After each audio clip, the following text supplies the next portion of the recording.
Welcome to Arcade Couch, the best place to chill with your friends and get your gaming goodness every Saturday at 6 a.m. Australian time. My name's Dylan Blight. Joining me on the couch this week, Ashley Hobley. Hey Dylan, excited to be here to talk about games that are definitely not an irredeemable piece of garbage that would serve as a warning to publishers who give developers carte blanche to create art. Don't know who would say that. No, that seems like a really crazy statement to say about any game. Something really mean. That sounds really mean. Yeah, it does. Sounds like a really mean thing to say. Yeah, I don't know why I came up with that idea off the top of my head. Yeah. Don't know. That was a weird thing for you to say. Today on the show, we're going to be talking about some Xbox stuff that's dropped in Australia. Ubisoft has put out their plans for 2020. EA has put out their plans for 2020. And we've got a whole bunch of games that we've been playing to talk about, none of which are Death Stranding, although the reviews are up. Don't know. I just thought I'd mention that in case we completely missed bringing that up at all. The reviews for Death Stranding are out. Oh, are they out? If you want to hear, if you want to hear, are they all positive? Are they divisive? What does everybody hate it? I think the word's polarizing. P-O-L, polarizing, I believe, is the correct word for that. If you want to hear our thoughts on Death Stranding, you can wait for the game to release, and then we'll talk about it on Platinum Explosion. Yeah.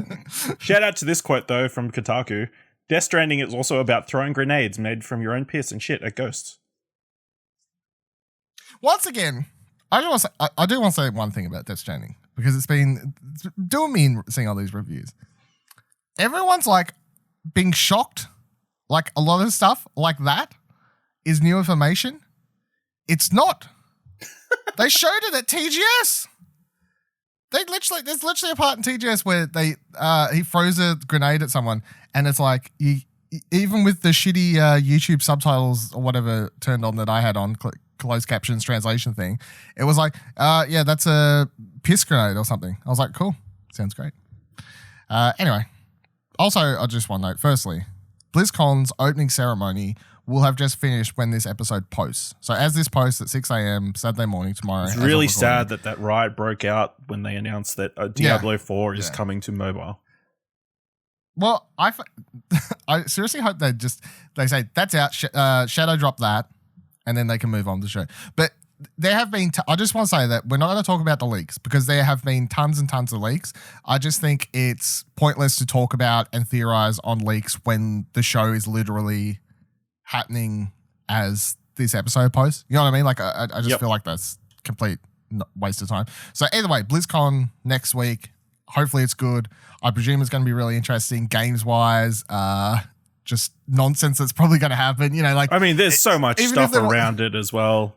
All these protests. It's just interesting as an event. Yeah, the protests and everything else. So it's going to be an interesting show, both like from game reveals and also from just like what happens around the event, politics-wise, I guess. Jumping to the first actual story, though, Xbox All Access is now available in Australia through Telstra. The service will allow Telstra postpaid customers. I just want to clarify what that means as well. Postpaid customers is not prepaid, basically. So it's not prepaid and it's not like small business. Yeah, so plan for a phone or some other object of like high enough value, basically. Yeah.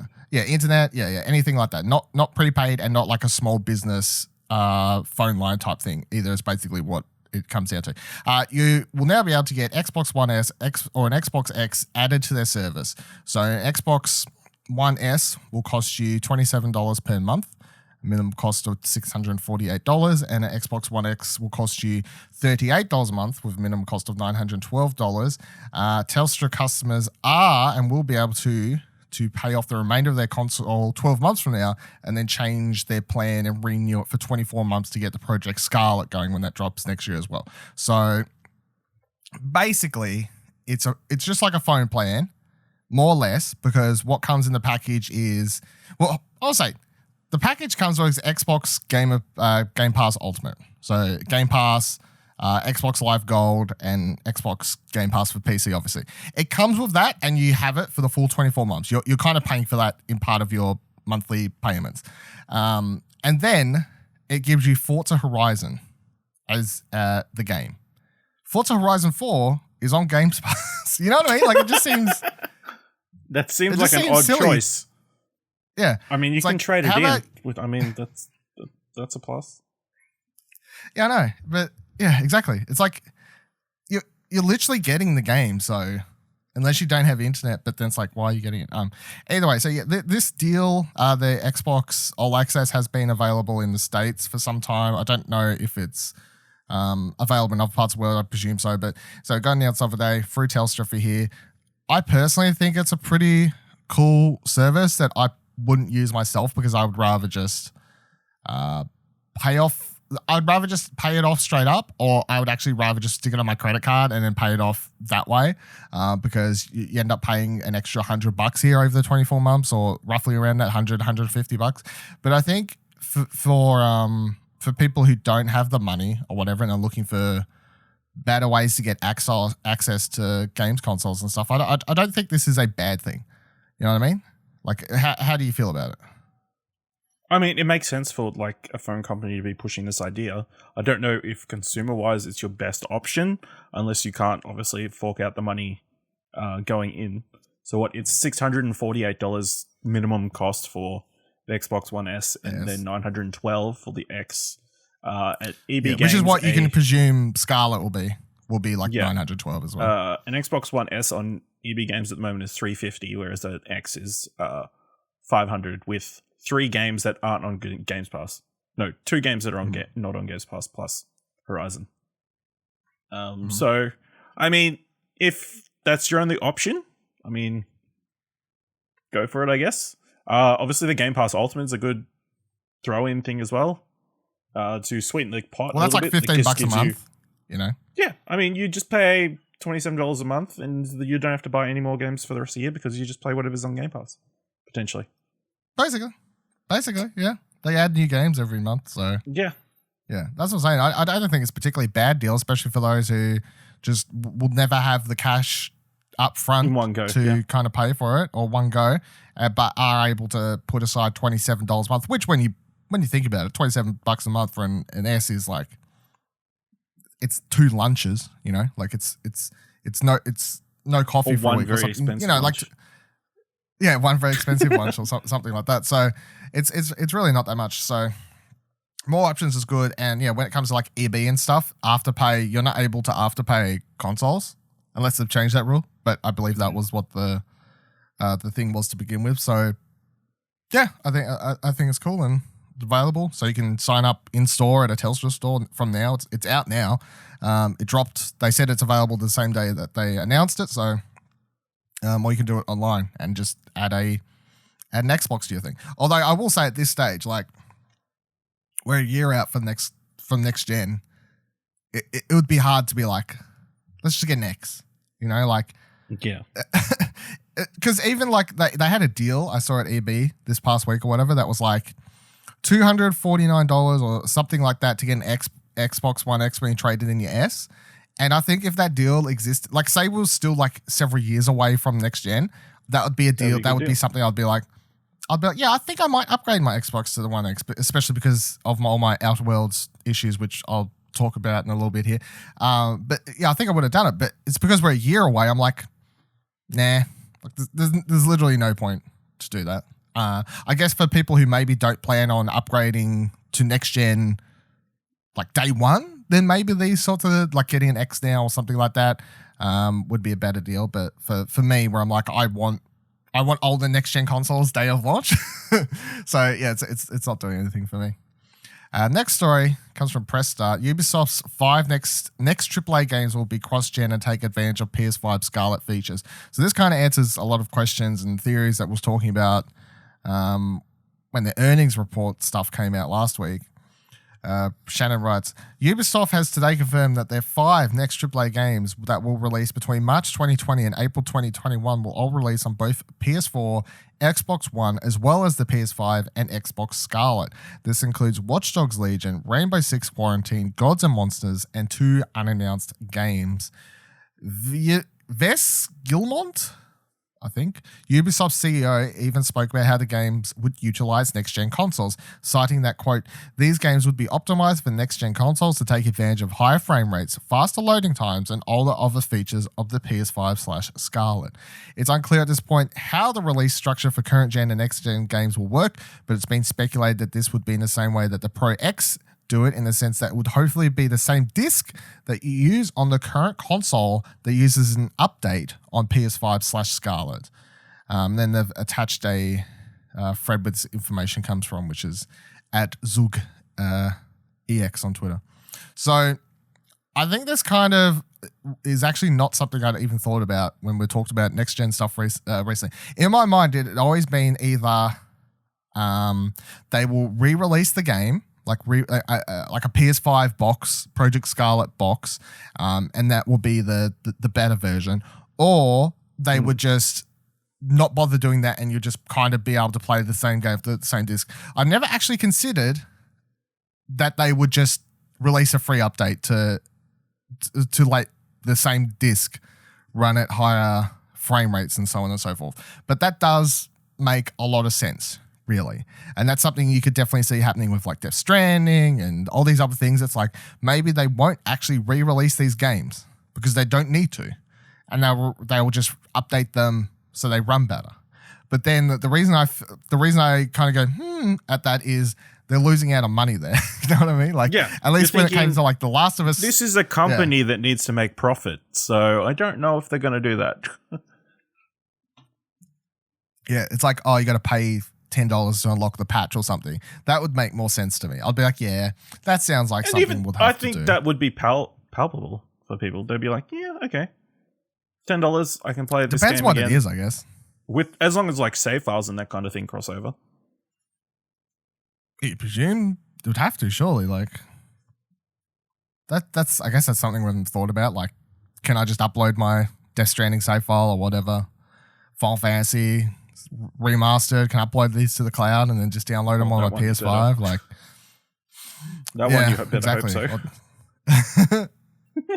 Yeah, it's lots of interesting stuff, but I'm kind of glad that Ubisoft has kind of laid that out a little bit better, because that's just, as I was saying, it was last week, right? All this Watch Dogs stuff. The episodes get confusing. When I was saying, like, as far as I'm concerned, because Watch Dogs has been delayed, I'm going to say that's releasing close to next gen now, like in that sort of period. So if they're going to release it a month before PS5 releases, and then, because if this happened last gen, PS3 to PS4, they released the game a month before PS4, and then they re-release it as a PS4 disc, and they got double dippers. They got people buying that game twice for both consoles. Now, the way this sounds is that people who want to play Watch Dogs Legion on their PS4 will pick it up on their PS4, and then when they buy their PS5, they'll just be able to put the disc in, not have to spend any extra money, and they'll get to play the game at better frame rates and etc. But that's what I'm saying, that compared to last gen, they're literally losing money there from people that are willing to double dip. Because the reason I never bought, because my example was Black Flag, right? The reason I didn't buy that on PS3 was because I was happy to wait. Now, they did have that free upgrade program thing, but it sounded not free, like it was $10 or something to upgrade or whatever. But every time I looked into it, it sounded so confusing. I didn't know if like my stores were doing that. You know what I mean? Like I was like, I don't trust this to be something I would just be able to do. So I just waited the month or whatever it was, and I picked up Black Flag on my PS4. But maybe they'll do that. They're like, hey, $10 to get this, to unlock the PS5 Project Scarlet patch to get the high frame rates and all this sort of stuff. And I honestly don't know if that would be received poorly or positively if they were like, it's $10. I mean, I don't know. If everybody was doing it, I think you'd be like, yeah, I guess that's what's happening. I mean, it saves freaking $60, $70 of buying another disc again. So, I mean, it's an improvement over the last gen. Yeah. It saves them money too. Like, yeah, they don't have to print all these things, all the discs. They have to print all the discs and whatever else, cases, yeah, etc. But yeah, it's like if you buy it digitally, then I guess you'll just, like if you click download of the game on the PS5, it'll just realize you're downloading it from the PS5 and download the PS5 version. Maybe. You know what I mean? Like it's confusing. I don't know. Lots of questions, of course, for next gen. Nintendo is a company. Whoa! And what a revelation! That was my brain fart for a second. Don't. This story comes from Nintendo Life. Nintendo finally hints that it has ditched game development on the 3DS. A headline that I read and went, finally. Nintendo 3DS has been on the brink of retirement for a while now, while sales plummeted, new game releases grinding to a halt as a new fancy Switch takes over. If we're reading this correctly, which we're pretty sure we are, it would appear that Nintendo has finally admitted the fact too. So today in the company's 6 months earning report, Nintendo has said the following about the console, quote, "For the Nintendo 3DS family, we will continue to fully utilize the platform's rich software library to appeal to consumers purchasing game hardware for the first time, while continuing to drive sales of evergreen titles that leverage the hardware install base." Now, to me, this sounds exactly what I was talking about when we was discussing the Switch Lite. Remember when we was talking about the Switch Lite, and I was like, that's replacing the 3DS, and that's going to be like what? Because it was all like, who's the market for this? Who are they targeting with the Switch Lite? And I was like, the Switch Lite target demographic is 3DS people now. They're like, get rid of your 3DS, get aboard the Switch Lite, because that's where we're making all our games now. That's why they've got a Pokemon special edition. That's why it's coming out. All these sorts of things. That's the market they were trying to target there. And I don't know who you, Shri, whoever was all like, well, who's the 3DS for now? And as this sounds exactly what I was saying, which is the 3DS is, as it says here, is for people getting their gaming hardware for the first time, which to me basically means kids. Give this to your 8-year-old, Fisher give Price, this to your 6-year-old. I don't know. Gaming thing. Yeah. This definitely just sounds like this is your kid's first gaming console, because it's these days you can grab one with a bunch of games for like, you could probably pick up one of these with several great titles or whatever for whatever age for like under $100 very easy. There's deals on them all time, buy pre-owned ones, whatever, like this. That's what it is now. That is the 3DS. The 3DS is not Fisher Price, because it's not actually a piece of shit, but it is now, it's done.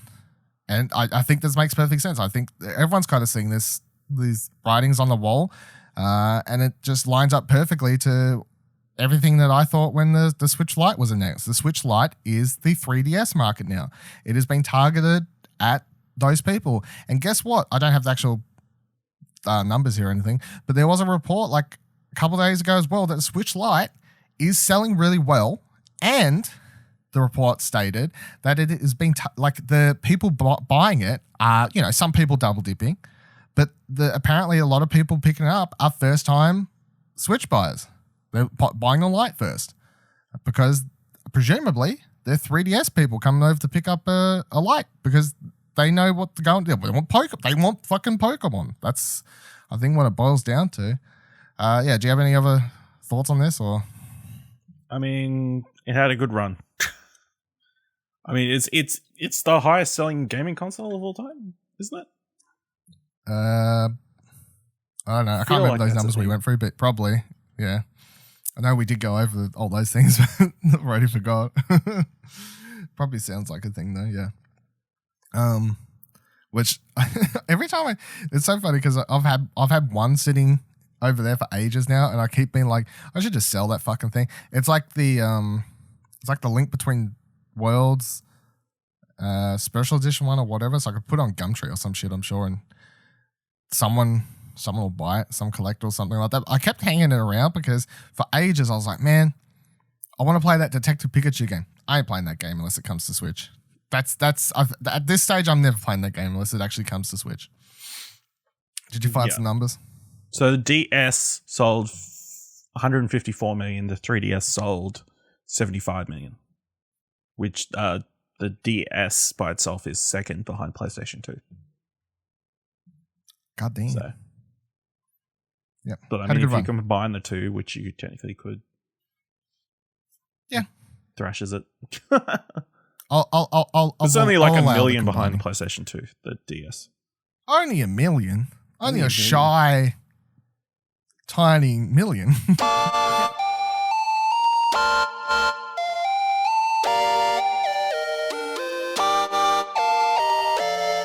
I got several games to talk about this week. It was one of those things where I was like, I sat down to write down, like, oh, what we've been playing segment. I was like, oh, I've actually played a fair bit this week, it seems. So, firstly, I've put, I haven't finished it yet because it only came out, obviously, Thursday. Luigi's Mansion 3, the biggest release of the week. Well, the only release of the week, so well, I'm sure other stuff coming out, but you know, the only big thing. Well, I think something else you're going to talk about came out this week as well. Yeah, it's not as big as. It's not as big though. Luigi's Mansion, no, yeah. So Luigi's Mansion 3, played at the PAX, enjoyed what I played, but like I was struggling to get my head around some things in the boss fight, and I was like very confused. And this is what I say. This is the thing I did not realize, and some people may laugh at me. And I'm going to say, I've never played one of these games before. I'm sorry if I didn't realize this, but the right analog stick actually moves your vacuum. And you can aim in different directions. And you may be laughing, listening, like Dylan. Of course it does. I didn't know this. I would have been able to defeat that boss if I knew this. Anyway, Luigi's Mansion opens with this cool cutscene. Luigi and Mario and Peach and Toads, they go to this haunted mansion, hotel, whatever. It turns out to be haunted mansion, spoilers. And there's a really funny part at the start of the game, which I saved and put on Twitter, which is when they're all going to bed for the first time. And then Luigi goes, night, night. Like some fucking weird cartoon, creepy freaking cartoon. And then, of course, and is Luigi this the part where he gets murdered brutally? Yeah, basically, yeah. And then Luigi like wakes up in the middle of the night and whoa, it turns out there's like ghosts on the loose and like, I don't know if it's a spoiler to say who the bad guys are. Like King Boo's like broken free. Spoilers, not spoilers. I don't know. And then eventually you find some professor dude or something, which like Luigi's interacting with him, and I presume it's a character from a previous game that I had no idea about. But they're talking like they knew each other from either Luigi's Mansion, Luigi's 2 or 1. I don't know. I haven't played either of them. Either way, I'll say straight away that if you're worried about playing this because you haven't played the other ones, it doesn't matter. Like that's like the closest. They basically say that you fought. Luigi knows some of these characters. You gather that much. It doesn't matter. The game looks really, really good, handheld and docked. It's probably one of the Switch's better looking games for sure. Like I don't know, it's like a hard contrast, like to compare it to Breath of the Wild, considering the art styles are so different though. So, but I'd say it looks better than Odyssey. Just like more detailed environments, I guess. Another thing is the animation in the game is like really, really good because Luigi is constantly reacting to stuff. Like you'll open up cupboards to check the stuff out, and like something will scare him, and you know he'll jump backwards and whatever else. So there's lots of really unique and different animations happening at different points in the game that are happening. But the core gameplay is like you start on the bottom of the house, basically. The mansion, whatever it is, hotel, and you got to work your way up to the top to eventually save all your friends who have been trapped and so on and so forth. But as you're going, you got to solve some puzzles, and then you fight ghosts, and the way you fight ghosts is you got to shock them with your light, and then when you shock them with your light, you hold down what's it called on the Switch? ZR. Yes. You hold that down and you suck the ghost in, and then when you get them close enough, you get to smash the A button, and you get to like Hulk smash them left, right, backwards and forwards until they go inside your vacuum there. And then you can also, if there's another ghost around, if you get the angle right, you can actually smack a ghost into another ghost. And it popped up and gave me like an achievement for that. And I was like, I can't find any, I don't know if I'm blind, but I can't find anywhere in the menus as of recording where the damn achievements are. But I was going to, if I was trying to find the menu so I could tweet out a picture and be like, unlocked an achievement in the game, Switch should actually just add achievements of some sort, so these actually count for something and can be showed on my damn profile. No. But yeah, so I'm only a couple hours in, so I don't have too much to say for it, but also I'm having a really good time. It's really fun. Definitely stands apart from other stuff I've been playing recently because it's just like this cartoon, spooky adventure thing with some good jokes and laughs and whatever else happening. The puzzles aren't super hard or anything like that, obviously. So, and unique environmental puzzles. It's like, so one of the early puzzles is like you're in this room and you got to find out a way to open up the door. And it's like you walk to the end of the room and then there's a mirror there. And in the mirror, it shows you that there's a light switch on the wall opposite you. But because like the game's all like, not like a full on side scroller because they are 3D characters, but the camera's always like side on, so you obviously can't like pan it around to see that that's where the switch is, but then you obviously see it in the mirror, and then you can shoot the light that way to activate the switch and so on. So there's cool stuff like that happening that's not super hard, but makes good use of the game's design and stuff. So yeah, having a great time. Got the Steelbook from EB Games, which is really cool because it glows in dark. Enjoying that. The other thing I played and finished, this one I finished, is Afterparty, which dropped on it's Epic Game Store and then also Xbox and PS4, and it's on Game Pass. So I just played it via Game Pass. And I played it in 2 sittings, and I chucked up a review. I gave it a 5.5, which sounds obviously very low. I just want to say, the reason it's got such a low score is because, and I'll get the big negative out of the way straight away, it runs bad. Capital B-A-D. I don't mean like small hiccup issues. I mean the frame rate is constantly dropping below 10 frames per second, stuttering, freezing, repeated dialogue, characters talking over one another, lots of really weird and annoying bugs. So before I continue talking about it, I just want to say that everything I'm going to say after this is positive and what I like about the game, and I'm actually hoping that they will patch it sometime soon, fix the damn bugs, and the game will actually be really enjoyable. But if I was you, and if you're interested in playing Afterparty and you're not in a big rush, I would just highly suggest waiting until the bugs are solved, because the bugs took the enjoyment out of the game for me personally, because they got so tedious just to play around, like the constant freezing. I was literally going to start playing. I had downloaded it on Game Pass. I'm like, oh, I'm coming home. I'm going to play Afterparty. This is cool. Drinking game. And then you left your review for me to edit. I'm like, damn. I guess I'm going to have to wait. For some sort I think it's wise to wait. Yeah. I think it's really wise to wait. And I've had, because I played this on my Xbox One S, and I've had reports it's just as bad on everything else, including PC. So I don't know what's going on here. But so in a world where none of this exists, let's talk about what's good with the game. First thing, absolutely fantastic soundtrack. I've been listening to it on Spotify the last couple of days after playing it. Really, really, really good soundtrack. 2, art style, really unique, vibrant colors, but also scary and spooky, cool character designs, blah, blah, blah, blah. And the story and premise is also quite unique. So if you don't know what it is, it's you play as these 2 characters, Milo and Lola, who wake up, I guess. I don't know what the term, like wake up is the easiest explanation. Wake up and they're in hell. They've died. How they died, why they're in hell, what did they do? That's all obviously part of the story. And then, but they get told, oh, you got to go to here. And at the start of the game, it's very tongue-in-cheek. It's like, you literally have to kind of walk through hell, and it's like, go take yourself over to check in, basically, for hell. Like, find out, check yourself in for torture, like, go do what you got to do, and you walk around or whatever else. And then you find out you've basically got 24 hours before your eternity of punishment is going to begin. And then you get picked up by this cab driver who's voiced by Ashley Birch. Really cool cab driver character who, what's the actual word? I put it in my review. It's like psycho something or other is what the term. They don't call it cab drivers in hell for whatever reason. They're like psycho something or other is the name of cab drivers in hell for whatever reason.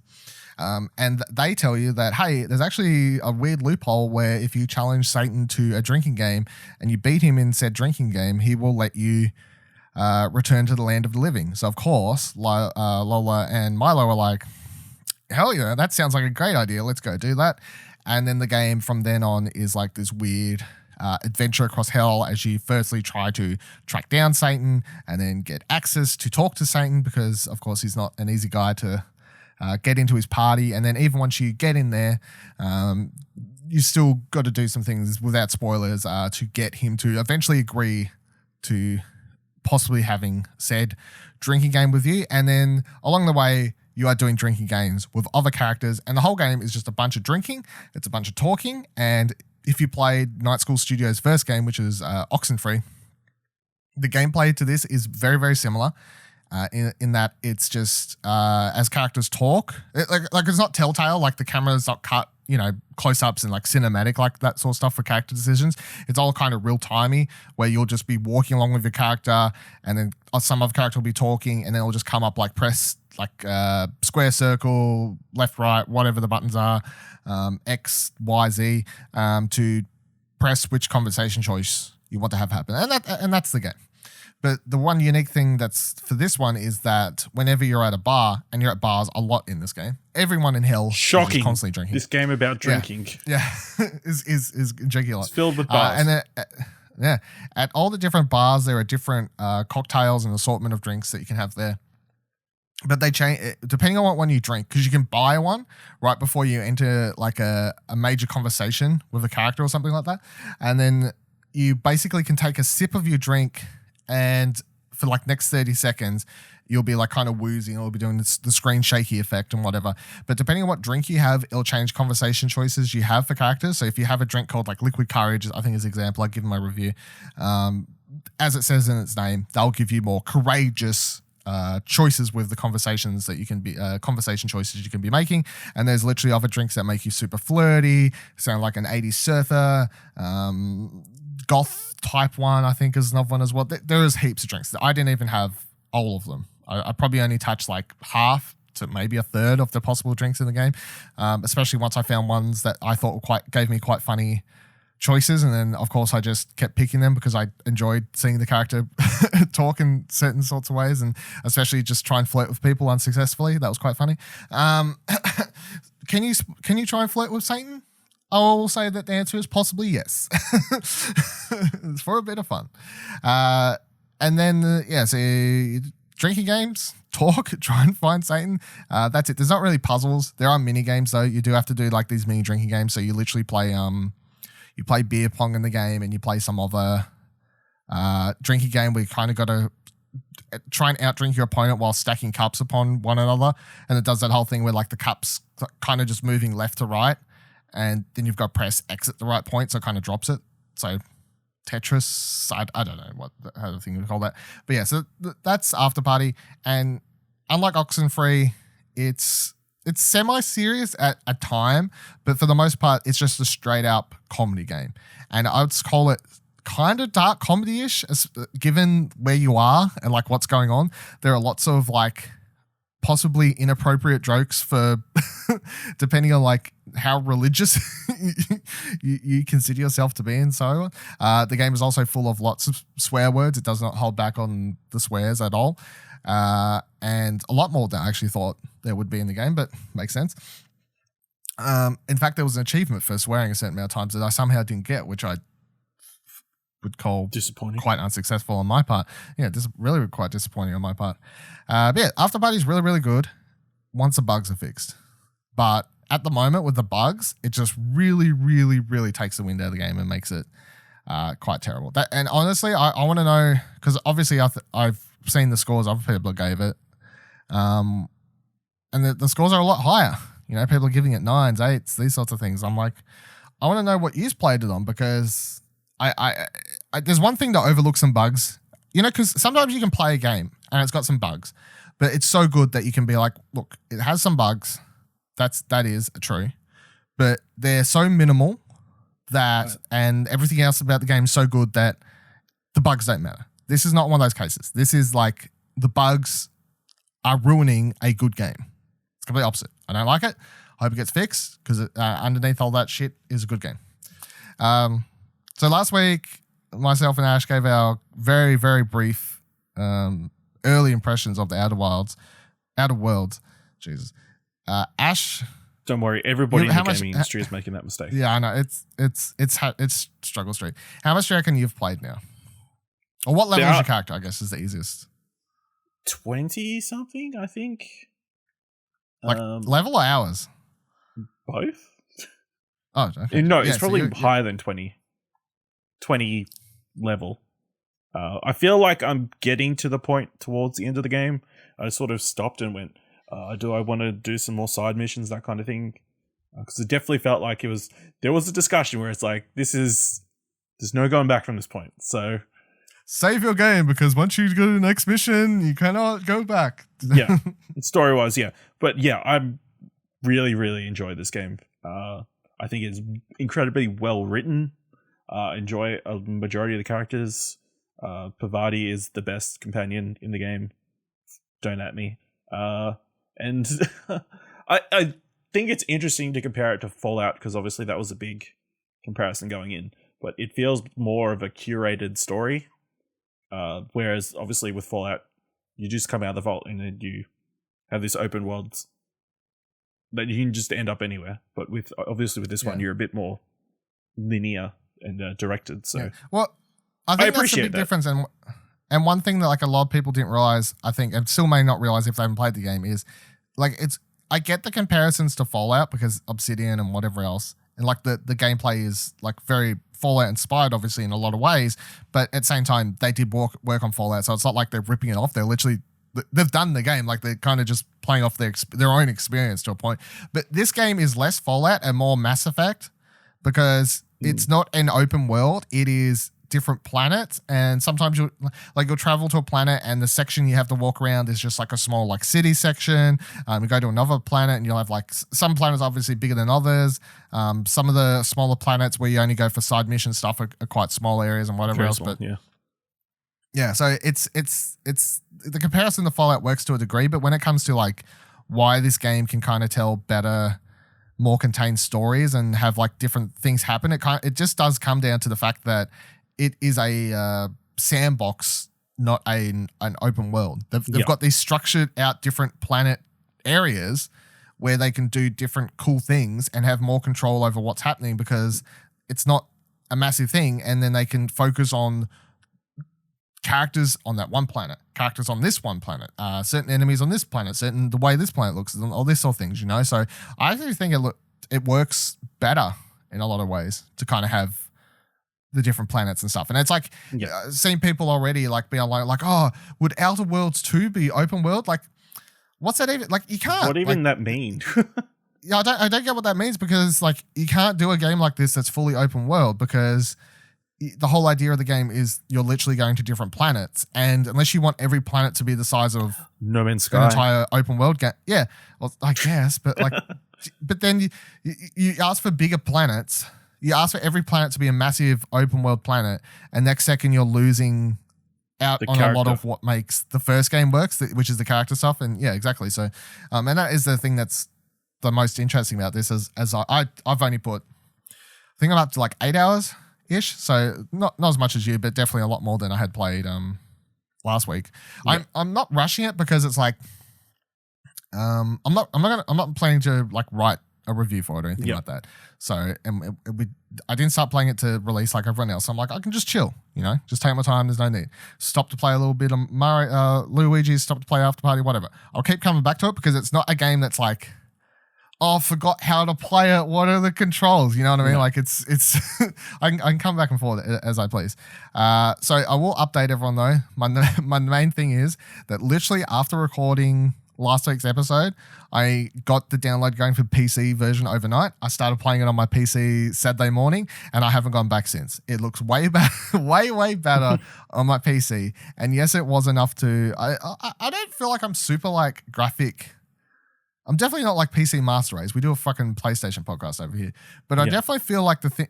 It was just annoying me because I kept seeing better looking screenshots than I was playing. And it was annoying me. And I think that, as I said, the main reason it was annoying me, I think, was because I knew that I had another way to try it out. So I was like, well, I might as well and see if it'll look better there. And yes, I downloaded it it didn't cost me extra, of course. Game Pass. It's on Game Pass for PC. It's on Game Pass for Xbox. I just re-downloaded it. Off I went. So yeah, I'm playing it on PC now. I'm sure Kieran would be happy.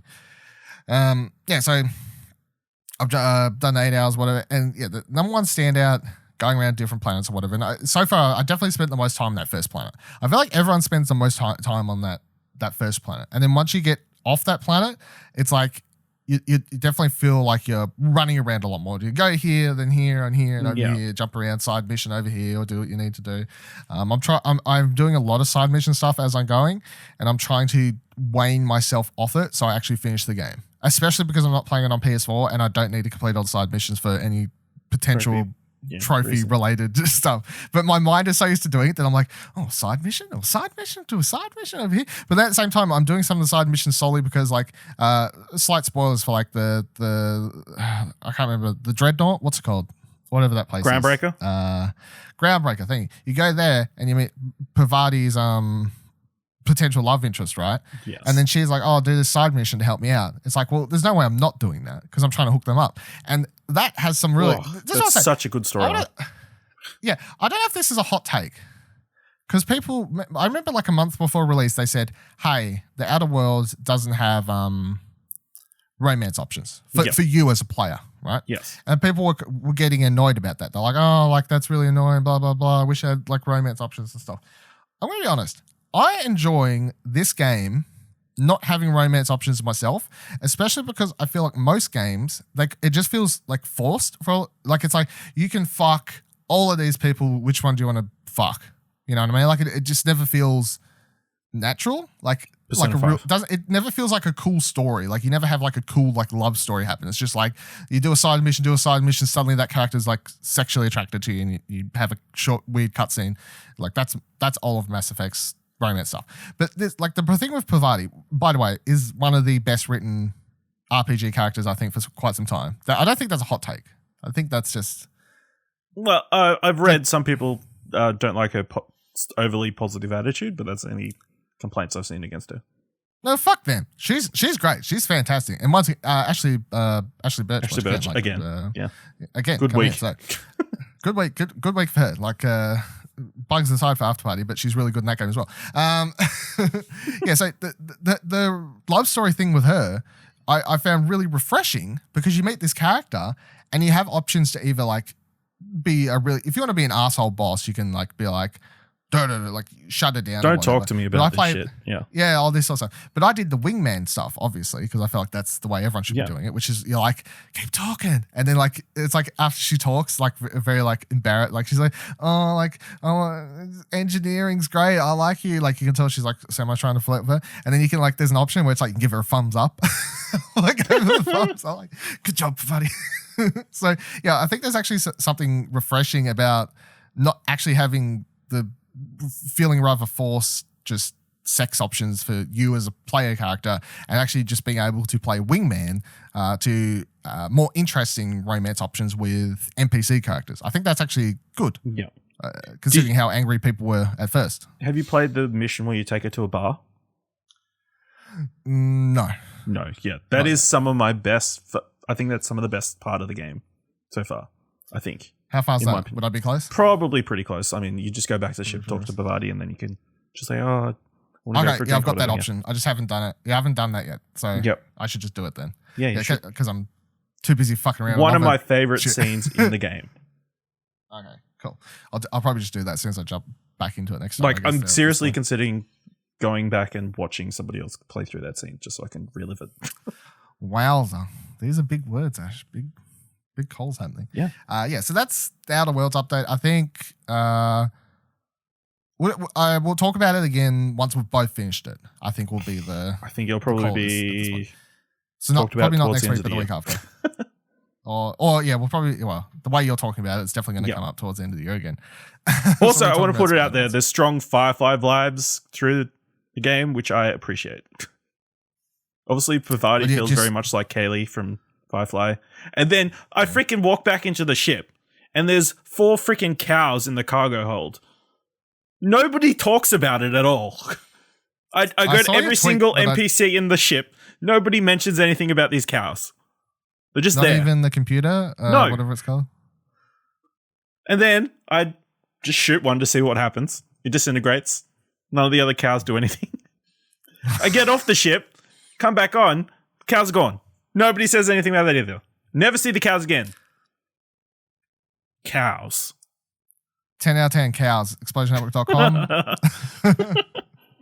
Put that one on your hype reel trailer.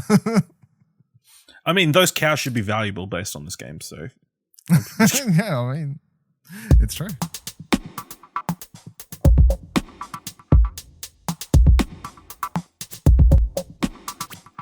All right, for the main topic this week, I just want to go over some of the EA news that was coming out because there was some interesting stuff, I guess. So the first thing, big thing, is that they have announced that they have potentially a bunch of remasters coming out. So this article comes from pushsquare.com. Praise the Lord, EA just gave hope to every Mass Effect fan currently in hibernation. The publisher plans on releasing some, quote, exciting remasters of fan favorites in the coming year, and that means just one thing to us. Our hopes and dreams of a Mass Effect trilogy remaster are alive and kicking. In the latest earnings call, EA states that it plans on launching multiple remasters before its next fiscal year ends in March 2021. Mass Effect is the obvious candidate, but we wouldn't say no to a bit of dead space on our brand spanking new PlayStation 5s if such a remaster was to release in late 2020. Once again, another article that's just fucking put in a Zug EX tweet as like the reference for all this stuff. So yeah, he outlines it here. EA pipeline for fiscal year 2021, which starts April 2020 and ends March 2021. Next gen Battlefield will launch after April 2021, which means that there will be no new Battlefield game next year, which actually just makes sense, especially considering if you go on like the PlayStation Store or Xbox or what have you. Probably PC as well. I don't know how it works in Origin. Might be different, but I know on PlayStation this week they put up a thing called Battlefield 5 Year 2, which is like a new way to buy the game, but it comes with a whole heap of DLC and booster packs and this stuff. So it's like the fact that they're calling that Year 2. It's like, yeah, there's no Battlefield next year. They're just going to keep working on Battlefield 5, which I think is somewhat fine because they've been fixing it slowly but surely and adding new stuff, and they've added in a whole bunch of new free maps this week to the point where I'm actually like, I want to play Battlefield 5. I might re-download Battlefield 5 and jump back in for a little bit because it appears they're like making the game cool finally, you know, like after a year or whatever else. And it won't help you at this point by the time you're listening to it, I don't think. But actually it might. If you're listening to this day of release, you can download Battlefield 5. But by the way, PlayStation users, you have a free trial this weekend. You can jump in and try out Battlefield 5. The tweet continued. With regards to product launches in fiscal 2021, we will add at least one more sports title to our annual sales slates.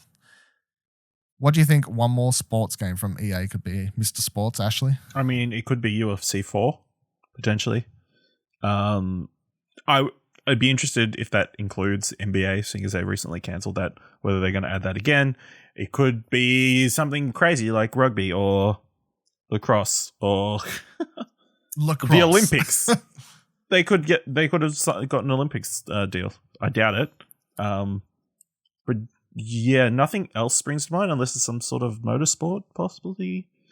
But UFC 4 seems to be the most logical choice. I think it's been a few years since UFC 3 came out. Let me just double check. Do they do well? I mean, they do solid. Yeah. Do well enough. You played one? Yeah, I played UFC 3 on the EA Access for a little bit. That was fun. All right, yeah. So you'd be keen for a UFC Extreme Fighter Championship Combat Sports 4. Yep. The next dot point says, we will launch Medal of Honor VR. I like how that's its own dot point. It's like, yes, you will. Yes, I will play it. Next dot point is, we'll deliver some exciting remasters of fan favorites, including the Command & Conquer game we've already disclosed. So if we want to just stop on that one, because I think that's obviously the big one. The first question I'm going to say is, what do we actually think they're going to remaster? And then what would you like to see them actually remaster? So realistically, what do you think they would be remastering? Don't forget, and this is going to come out next year, probably. Like if physical ends March 2021, I would put my highest bid on it coming out before the end of next year. You know what I mean? Not the first 3 months of 2021. Yeah. I mean, Dragon Age, potentially, bringing a PS4 version of like Origins or 2. I think Inquisition was like the cross-gen one, especially if they've got Dragon Age coming out. We know they're working on one, so whether they're working on it, and they've, in the update, they basically hinted it's still quite some time away, probably years away. Yeah. So potentially one of a collection of those, but then Mass Effect seems the most obvious, even though Mass Effect had pretty bad PR with Andromeda. So I don't know how keen they are to bring that back. Even though it's a beloved series, maybe like a Medal of Honor collection or something like that. That could be something they're working on. Or like a Need for Speed collection. I mean, that would get Need for Speed. The only Need for Speed collection that would do any good is Need for Speed Underground collection. Yeah. Or I guess maybe a Skate collection. Yeah. See, that's skipping ahead. That's my pick. That's one of my picks for what I'd like to see. Freaking remaster, remake Skate. If you're not going to give me Skate 3 and they want to remake the first ones, which, by the way, Skate 1 did not have trophies. So if they remake the first one, I can get a platinum for all 3 then because it didn't have trophies. Just saying. Just find that out there. But yeah, I'd love Skate remakes. Absolutely love that. What would you love though? If they're the ones you think are highly possible, what would, out of all their franchises, games, whatever, not thinking about it realistically. I mean, probably Mass Effect, purely for the fact that I never played them, and to have it on the current gen would be good. You never played any of them? I think I played like 20 minutes of the first one. On like Xbox for a little while, yeah. All right. Interesting. Interesting, yeah.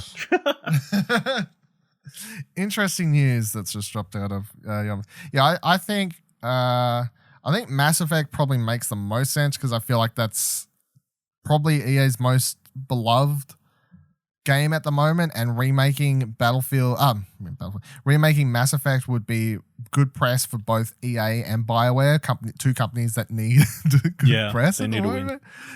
Yeah, it's like EA everyone hates, as per always, but also BioWare kind of went from this super loved RPG company that, you know, everyone's like, yeah, they create the best games, the best stories, to like Anthem's come out. Now everyone's just like, well, not just Anthem, but of course Mass Effect Andromeda was not received well at all, and then Anthem's come out and that was terribly received as well. So yeah, Mass Effect remake of all 3, release the Mass Effect Trilogy remaster or some shit on next-gen consoles would be a surefire way, even if it's not done by BioWare.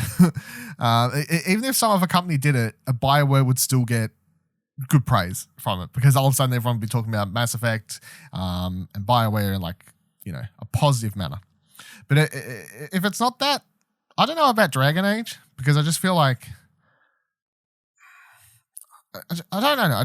I honestly don't feel like Dragon Age has the appeal that I always feel like Dragon Age is more like somewhat niche audience, and then Mass Effect's always being the more like popular of the BioWare well, I guess franchises. Dragon Age is in a more populated genre. With fantasy stuff. Yeah, with a lot of similar games. Obviously with Skyrim being the big one. Yeah. In competition, whereas Mass Effect even though they're nothing alike, but they're nothing alike, but to the average goer looking, they look at the box art and they're like, oh, sword and shields. Yeah. Whereas Mass Effect is completely different too. Yes, most games, yeah. By the way, did you see that GIF I fucking retweeted on Twitter? I just remembered from Command and Conquer or whatever one it is with Tim Curry. Yeah. Someone was like, the outer world and one thing. It's just that GIF where he goes, space. That was a good call. That was a really good call. Yeah. Can't remember who tweeted it, but what a good call.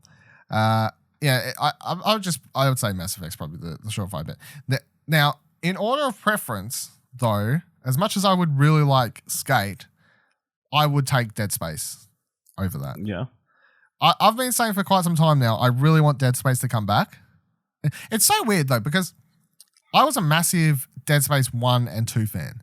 I had like Isaac Clarke, the main character. I had like figurine of him like constantly on my bedside table for like a couple of years there. I was obsessed. They put out all these animated movies. I'd watch those. I'd be on Reddit reading people's theories about the world and stuff. And it was like the weirdest thing ever. Like the first 2 games, I was like in it, like really in it for those games.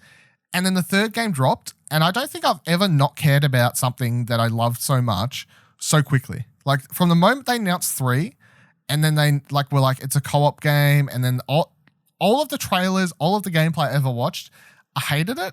And I never even like I tried playing it when they released it on like PS Plus or some shit on PS3. So obviously years and years and years ago. But even at that point, it was like a year and a half, 2 years after release. I think I played like the opening chapter and I was just like, I don't care about this at all. And I never even finished it. So yeah. But Dead Space 1, what a game. Dead Space 2, what a game. Two amazing games that I would love for them to remake. If I had to pick anything out of EA's cupboard of properties, it would be that. Now, of course, Visceral Games, who made the original ones, are now defunct, so they wouldn't be involved. So if they were remaking Dead Space in any form or fashion, it would have to be done by some other team. Not to say that means it couldn't happen, because EA would own the IP and so on and so forth, I believe. So it could happen, but yeah, the original team is. They're like, hey, Visceral, go make a Star Wars game. Nah, it sucks. Get out of here. Good on you. Good job, EA. Yeah, but I'd say Mass Effect's probably the most likely culprit we've got happening over here.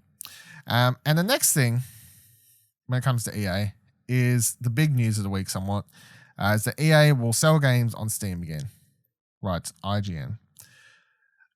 EA games are returning to Steam. The company announced that new releases like Star Wars Jedi Fallen Order will release on Valve's digital storefront, while past games will be available through EA Access. Today, EA has announced that EA Access will be available on Steam next year. This is a subscription service where $4.99 a month members can get unlimited access to a select library of EA games, including Madden, NFL 19, and Anthem. Furthermore, upcoming releases like Star Wars Jedi Fallen Order will be available directly from Steam. EA also announced that in upcoming months, other major titles like The Sims 4, Unravel 2, Apex Legends, FIFA 20, and Battlefield 5 will be available on Steam as well. EA teased the news this week on Twitter, with the company posting a steaming cup with an EA logo on it. Very good joke. EA hasn't released a game on Steam since 2011, so today's news is exciting for anyone who's a fan of EA's games but isn't interested in its Origins launcher. EA was one of the first companies to put all of its games on its own game launcher, but since then, companies like Ubisoft, Bethesda, and Activision have followed. Sweet. Jesus Christ. One reason for ditching stores like Steam is that Valve demands that developers and publishers give them a cut of revenue for selling their games. Steam has a 70-30 revenue split model, while Epic Games Store has an 88 to 12% model. But the benefits of selling a game on Steam is having access to a larger customer base. So I was reading some rumors to add on to this. I don't know if anything is to be true, because I think it's just people theorizing. But I think the theorizing of what I was reading may be true, because it would make sense, which is that EA possibly cut a deal with Steam to get a slight higher cut than your average Joe Schmo developer posting their games on Steam. And I would believe that, like, honestly. Like, if they cut something a little bit closer. Wasn't there some sort of deal where if you hit a certain milestone, enough sales, you get a higher or something? Yeah. So maybe they've just got that cut from a default for all the EA games now, or something like that. Yeah, which would make sense, because Steam needs to get people back. Because it does it though. It probably no, they probably don't. But I guess they're finally realizing maybe they should try and fight Epic a little bit, or not just sit there and and take it sitting down. I guess, and possibly getting a deal with EA to get their games back on would be them attempting to, have a little bit of a go back. Now, the thing with this is that the thing that's silly about it is, although you'll now be able to open up Steam and buy Jedi Fallen Order and what have you through Steam, much like Ubisoft's games, you still need to install Origin. Like, you don't need to launch their games through Origin. You will still need to have Origin installed, though. So for everyone that goes on the internet screaming about, like, oh, I don't want to install another launcher and like all these sorts of things, you still have to. Like, it's still happening whether you like it or not. That's just the way it is. You'll just now be able to purchase the games through your ever beloved Steam. Now you can give Steam some of the money instead of giving it all to EA. Yeah, spread the money around. So I think that's a little bit interesting. I don't think it's end of the world breaking or whatever else, but it's that customer base or gamer base, whatever you want to call it, of people who hate Epic. Boy, were they out in the streets when this news dropped. I could see, I was looking at the replies and news stories for this on Twitter the day that it happened early in the week, and people were just like, fuck yes, EA, knew you would come to your senses, variations of this and stuff. And they were the original Epic Game Store. What are you? Exactly. And now people are like, fuck yeah, EA, fuck the Epic Store, so glad, blah, blah, blah. You could just tell, they're so... they're so up on this Epic Games hate train that they don't even know what they're saying anymore. It's quite funny. I so hope next week it's just they announce it's also coming to the Epic Games Store. That would be funny. That would be at the best. That would probably be the best news. You can have. I don't know how you would announce that in the same way they announced this. I don't. Yeah. Picture of Tony Hawk doing a 720 spin and then the EA logo on the board. Maybe. Get it? Because it's an epic, because he does an epic move and then... Yeah, maybe. Okay. Is Tony Hawk a EA game? No, I'm just saying, I was trying to think of I was trying to picture a picture of something epic, and for whatever reason, my mind, when I thought epic, thought Tony Hawk doing a 720. Of all the possible epic things, that was the one. Okay. What would you think?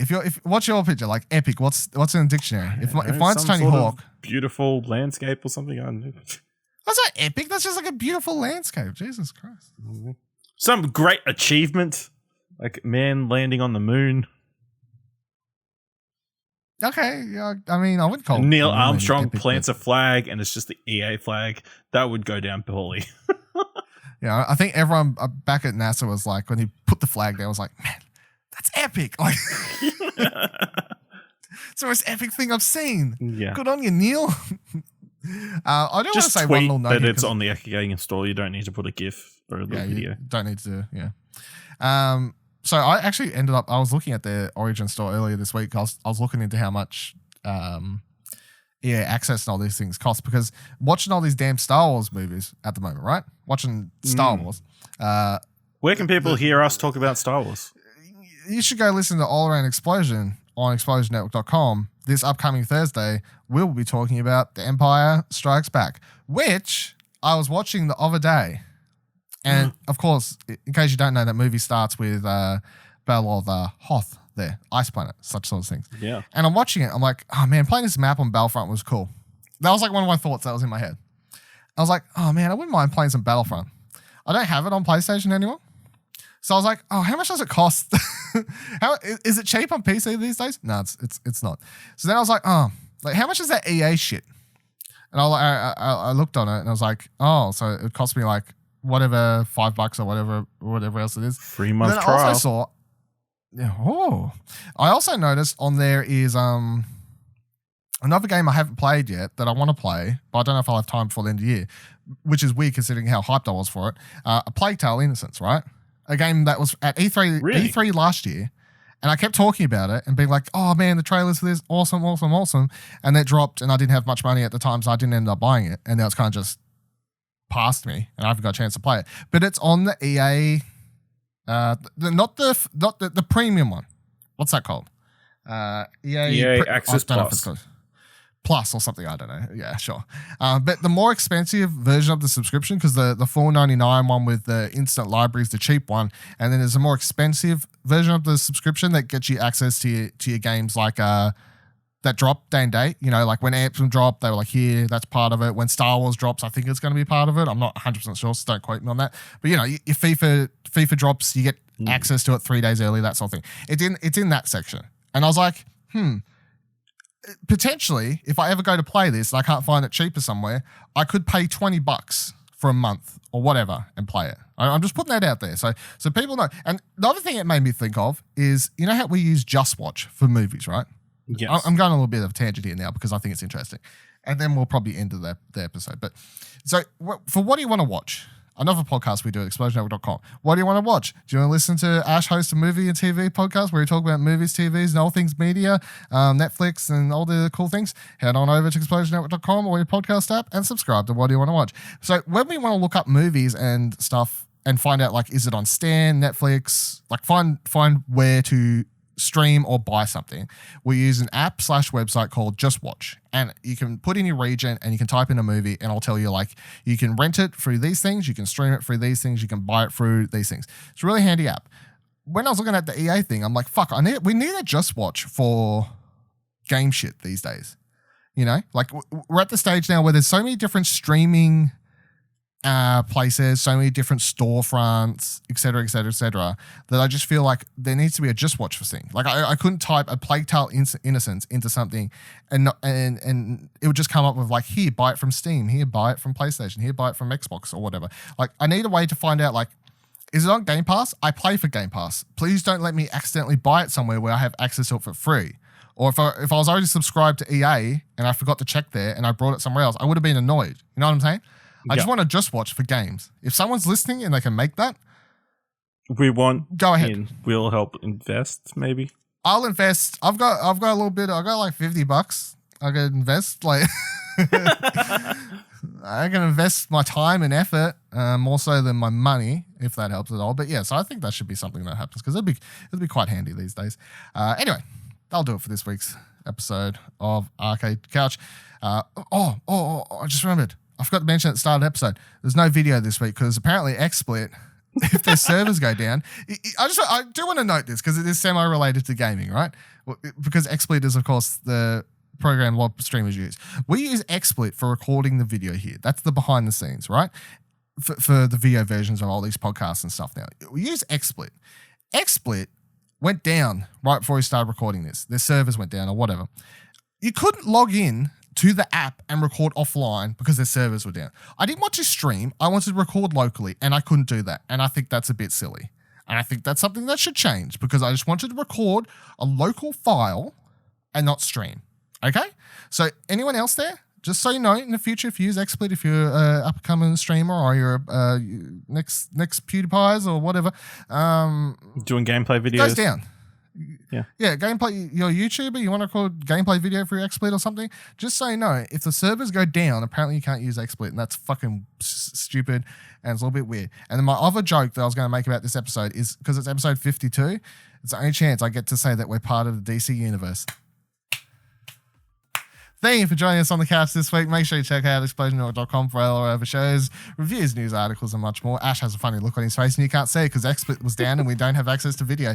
You can review Arcade Couch on Apple Podcasts or Podchaser to help out the show, or simply share and review the episode on social media. Share it with your friends. You can follow Explosion Network on Twitter at ExplosionPod and then join our Discord at explosionnetwork.com/Discord. You can follow me on Twitter at Vivaladil, VIVALADIL. You can follow Ash on Twitter at Ashley Holby, ASHLEYHOBLEY, and we'll see you here, same time, same couch. Boy.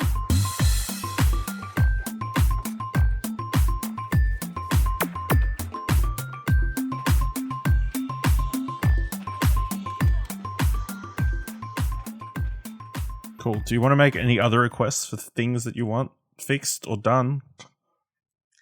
Just don't get me started. I'll come with a list next week and then that'll be the episode.